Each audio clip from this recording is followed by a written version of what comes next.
Hi friends, അസ്സാം വലൈക്കും. സ്മിക്ക് ചെലോട്ട, എല്ലാവർക്കും സ്വാഗതം. ഇന്ന് നമ്മൾ ചെറുപഴം കൊണ്ട് ഒരു അടിപൊളിയായിട്ടാണ് തയ്യാറാക്കിയെടുക്കുന്നത്. നമുക്ക് എങ്ങനെയാണെന്ന് നോക്കാം. അതിനായിട്ട് ആദ്യം ഞാൻ 2 ചെറുപഴമാണ് എടുക്കുന്നത്. ഞാൻ എടുത്തിട്ടുള്ളത് മൈസൂർ പഴമാണ് കേട്ടോ. ഈ മൈസൂർ പഴത്തിന് എല്ലായിടത്തും മൈസൂർ പഴം എന്ന് പറയണമെന്നില്ല. ആലപ്പുഴയിലൊക്കെ ഇതിന് പറയുന്നത് പാളയംകുടം പഴം എന്നാണ് കേട്ടോ. രണ്ടും ഒന്ന് തന്നെയാണ്. മൈസൂർ പഴമെന്നും പാളയംകുടം പഴം എന്ന് പറഞ്ഞാലും രണ്ടും ഒരു പഴം തന്നെയാണ് കേട്ടോ. അപ്പോൾ ഈ മൈസൂർ പഴം ഇതുപോലെ നല്ല ചെറുതായിട്ട് കട്ടാക്കി എടുക്കാം കേട്ടോ. നല്ല കുഞ്ഞാക്കിയിട്ട് കട്ടാക്കി എടുക്കാം. 2 പഴമാണ് ഇങ്ങനെ ചെറുതാക്കി കട്ടാക്കി എടുക്കുന്നത്. മൊത്തം ഞാൻ ഇതിലേക്ക് ഒരു 5 പഴമാണ് എടുക്കുന്നത് കേട്ടോ. അപ്പോൾ ഇതിലേക്ക് നമുക്ക് റോബസ്റ്റ പഴം വേണമെങ്കിലും ഒരെണ്ണം ഇതുപോലെ കുഞ്ഞാക്കി കട്ടാക്കി എടുക്കാം. ബാക്കി ഒരെണ്ണം സാധാ പോലെയും കട്ടാക്കി എടുക്കാം. അപ്പോൾ റോബസ്റ്റ പഴമാണ് എടുക്കുന്നതെങ്കിൽ നേന്ത്രപ്പഴം ഒഴികെ ബാക്കി എല്ലാ ചെറുപഴവും നമുക്ക് ഇതിനായിട്ട് യൂസ് ആക്കാവുന്നതാണ് കേട്ടോ. നേന്ത്രപ്പഴം അത്ര ടേസ്റ്റ് ഉണ്ടാവില്ല. ചെറുപഴമാണ് ഈ റെസിപ്പിയിലേക്ക് നല്ല ടേസ്റ്റ് കൊടുക്കുക. ഇനിയിപ്പോൾ 2 ചെറുപഴം ഇതുപോലെ ഞാൻ വളരെ കുഞ്ഞാക്കി കട്ടാക്കിയിട്ട് അവിടെ മാറ്റി വെച്ചിട്ടുണ്ട്. വീഡിയോ ഇഷ്ടമാകുകയാണെങ്കിൽ കാണുമ്പോൾ തന്നെ ഒരു ലൈക്ക് തന്ന് സപ്പോർട്ട് ചെയ്യാൻ ആരും മറക്കരുത്. നിങ്ങളുടെ ലൈക്ക് പ്രധാനമാണ്. നിങ്ങളുടെ ലൈക്ക് ഉണ്ടെങ്കിൽ മാത്രമേ നമുക്ക് മുന്നോട്ട് പോകാൻ സാധിക്കുള്ളൂ. അതുകൊണ്ട് എല്ലാ കൂട്ടുകാരും കാണുമ്പോൾ തന്നെ ഒരു ലൈക്ക് തന്ന് സപ്പോർട്ട് ചെയ്യാൻ ആരും മറക്കരുത് കേട്ടോ. അപ്പോൾ അതാ ഇതിലേക്ക് ഞാനൊരു 3 പഴം കൂടി എടുത്തിട്ടുണ്ട്. മൊത്തം ഇതിലേക്ക് 5 പഴമാണ് എടുക്കുന്നത്. ഈ പഴം നമുക്ക് സാധാരണ ഈ ഒരു വലുപ്പത്തിൽ കട്ടാക്കി എടുക്കാം.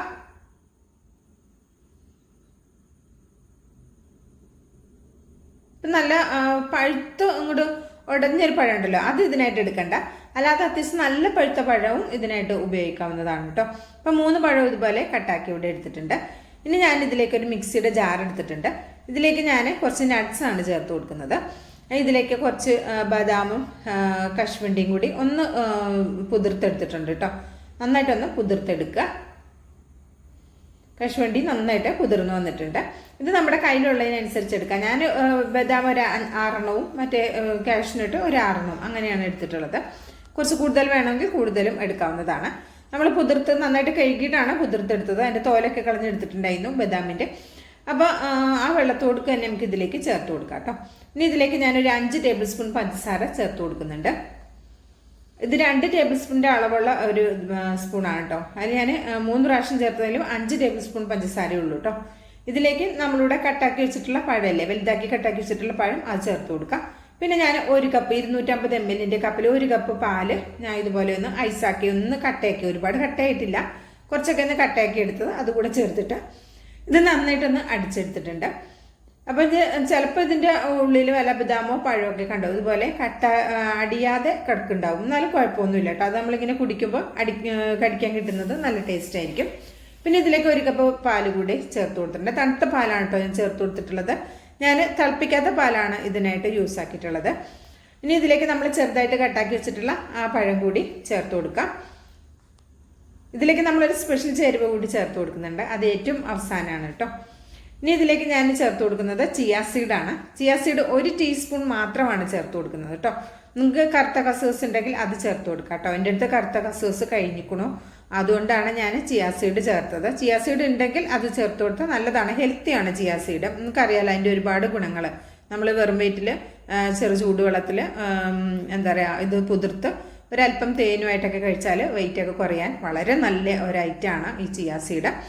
നമ്മുടെ ദിവസം ഉള്ള ഭക്ഷണത്തിൽ ഉൾപ്പെടുത്തുന്നത് വളരെ ഹെൽത്തിന് വളരെ നല്ലതായിട്ടുള്ള ഒരു അടിപൊളി ഐറ്റമാണ് ഇത് ഈ ചിയാ സീഡ് കേട്ടോ. ഒരുപാട് ആരോഗ്യ ഗുണങ്ങളുണ്ട്, നിങ്ങൾക്കത് അറിയുന്നതായിരിക്കും. അപ്പോൾ ഈ ചിയാ സീഡ് ഇങ്ങനെ നമ്മൾ വെള്ളത്തിൽ ചേർത്ത് അങ്ങനെ ഇട്ട് കഴിഞ്ഞാൽ അടിയിൽ പോയിട്ട് കട്ടയായിട്ട് നിൽക്കും. അപ്പോൾ ഇതൊന്ന് നന്നായിട്ട് മിക്സാക്കി കൊടുക്കുക കേട്ടോ. വെള്ളത്തിൽ നമ്മൾ ചേർത്ത് കഴിഞ്ഞാൽ അപ്പോൾ തന്നെ നല്ലോണം മിക്സാക്കി കൊടുക്കുക. എന്നിട്ട് ഇതൊരു അരമണിക്കൂറൊക്കെ വെച്ച് കഴിഞ്ഞാൽ നന്നായിട്ട് ഇതുപോലെ കുതിർന്ന് കിട്ടിയിട്ടുണ്ടാവും. എന്നിട്ട് നമുക്ക് ഇതിലേക്ക് ചേർത്ത് കൊടുക്കാം. ഞാൻ കുറച്ച് മാത്രമേ ഇപ്പോൾ ചേർക്കുന്നുള്ളൂ കേട്ടോ. എന്നിട്ട് ഇതിങ്ങനെ ഒന്ന് മിക്സാക്കി കൊടുക്കാം. നിങ്ങളുടെ ടേസ്റ്റിനനുസരിച്ച് ചേർക്കാം. ചിയാ സീഡ് ഒരുപാട് കഴിക്കാൻ പാടില്ല. 1 ടീസ്പൂൺ മാത്രമേ ഒരു 3/4 കപ്പ് വെള്ളത്തിലൊന്ന് സോക്ക് ചെയ്തെടുത്തത് കേട്ടോ. ഇനി ഇതിലേക്ക് ഞാൻ ഒരു 2 ഡ്രോപ്പ് പിന്നെ എന്താ പറയുക ബദാമിൻ്റെ ആ മിക്സ് ഉണ്ടല്ലോ പച്ച കളറ്, അത് ചേർത്ത് കൊടുത്തിട്ടുണ്ട്. നിങ്ങൾക്ക് താല്പര്യം ഉണ്ടെങ്കിൽ ചേർത്ത് കൊടുക്കാം, നല്ലതാണ്. 2 ഡ്രോപ്പ് മാത്രമേ ചേർത്തിട്ടുള്ളൂ. ഇനി ഇതിലേക്ക് നമ്മളൊരു ചേരുവ കൂടി ചേർത്ത് കൊടുക്കുന്നുണ്ട്. അതാണ് നമ്മൾ കുറച്ച് പാല് തിളപ്പിച്ച് മധുരം ഇട്ട് അത്യാവശ്യം നല്ല മധുരം ഇട്ട് തിളപ്പിച്ചിട്ട് പിന്നെ അതിലേക്ക് തണുത്തതിന് ശേഷം അതിലേക്ക് ഒരല്പം ഈ ബദാം മിക്സ് കൂടെ ചേർത്തതിന് ശേഷം അത് ഫ്രിഡ്ജിൽ വെച്ച് ഐസാക്കുന്ന ആ ബോക്സില്ലേ അതിൽ ഒഴിച്ചിട്ട് ഐസാക്കി എടുത്തതാണ് കേട്ടോ. നമുക്ക് കാണുമ്പോൾ ഒരു ഭംഗി ഉണ്ടാവും. ഒരല്പം കളർ കൂടെ നമ്മുടെ ഈ ഒരു ജ്യൂസിന് കിട്ടുകയും ചെയ്യും. അപ്പം ഇങ്ങനെ ആക്കുമ്പോൾ കാണാനും ഒരു ഭംഗിയാണ്. ഇത് നമുക്കിങ്ങനെ വെറുതെ കഴിക്കാനും ഐസ് പോലെ ഇങ്ങനെ കഴിക്കാനും നല്ലതാണ്. മധുരം ഉണ്ടല്ലോ, പിന്നെ ആ ഒരു എന്താ പിസ്തയുടെ ആ ഒരു ടേസ്റ്റും ഒക്കെ ആയിട്ട് ഇനിയിപ്പോൾ ഒരു ഗ്ലാസ്സിലൊക്കെ ഒഴിച്ച് വെച്ച് ഐസ് പോലെയൊക്കെ കഴിക്കാനും നല്ലതാണ് കേട്ടോ. നല്ല ടേസ്റ്റ് ഉണ്ടാവും. കുട്ടികൾക്കൊക്കെ കുറച്ച് കൗതുകമായിട്ട് ഒരു ഐസായിട്ടൊക്കെ കഴിക്കാനും പറ്റും. എപ്പോഴൊന്നും വേണ്ട, എപ്പോഴേലൊക്കെ ഒന്ന് കഴിക്കാനും നല്ലതാണ്. ഇതിൻ്റെ മധുരം ഒന്ന് നോക്കാം. മധുരമൊക്കെ കറക്റ്റ് പാകമാണ്. നല്ല ടേസ്റ്റ് ഉണ്ട്, അടിപൊളി ടേസ്റ്റ് ഉണ്ട്. ഈ പിസ്തയുടെ എസൻസ് ചേർത്ത് കൊടുക്കുന്ന സമയം ഒരുപാട് ചേർക്കരുത് കേട്ടോ. ഒരു 2 ഡ്രോപ്പ് ചേർത്തപ്പോൾ തന്നെ നിങ്ങൾക്ക് ഇതിൻ്റെ കളറ് കുറച്ചൊക്കെ കാണുന്നുണ്ട് അല്ലേ. ഇത്ര കളർ മതി. ഇങ്ങനത്തെ എസൻസ് ചേർക്കുമ്പോൾ ഒരുപാട് ചേർക്കാതെ നോക്കണം കേട്ടോ. ഒരുപാട് ചേർത്ത് കഴിഞ്ഞാൽ നമുക്ക് കുടിക്കാൻ പറ്റില്ല, ഒരു കുത്തുണ്ടാവും. കാണാനൊക്കെ നല്ല കളർഫുള്ളായിട്ട് ഭംഗിയുണ്ടാവും, പക്ഷെ കഴിക്കുമ്പോൾ ഒരു കുത്തുണ്ടാവും. അതുകൊണ്ടാണ് ഞാൻ വളരെ കുറച്ച് മാത്രം ചേർത്ത് കൊടുത്തത്. ഇങ്ങനെ ഒരു പ്രാവശ്യം ഉണ്ടാക്കി നോക്കിക്കോ, എല്ലാവർക്കും ഇഷ്ടമാകും. നല്ല ചൂട് സമയത്ത്, ഇനിയിപ്പോൾ നോമ്പിൻ്റെ സമയത്തും ഒക്കെ ദാഹവും ക്ഷീണവും ഒക്കെ മാറാനും ഒക്കെ ഉണ്ടാക്കി കഴിക്കാൻ പറ്റിയതാണ്. പിന്നെ വെയിലത്തു നിന്നൊക്കെ വരുന്ന സമയത്തും നമുക്ക് ഇതുപോലെയൊക്കെ ഒന്ന് ഉണ്ടാക്കി ഫ്രിഡ്ജിൽ വെച്ച് കഴിഞ്ഞാൽ കുടിക്കാൻ പറ്റിയ അടിപൊളിയായിട്ടാണ്. ചെറുപഴമൊക്കെ നമ്മുടെ വീട്ടിൽ സാധാരണ കാണുന്നതായിട്ടാണ് അല്ലേ, പാലുമല്ല. അപ്പോൾ എല്ലാവരും ഒന്ന് ട്രൈ ആക്കി നോക്കുക, അഭിപ്രായം അറിയിക്കുക, ലൈക്കും ചെയ്യാം കേട്ടോ.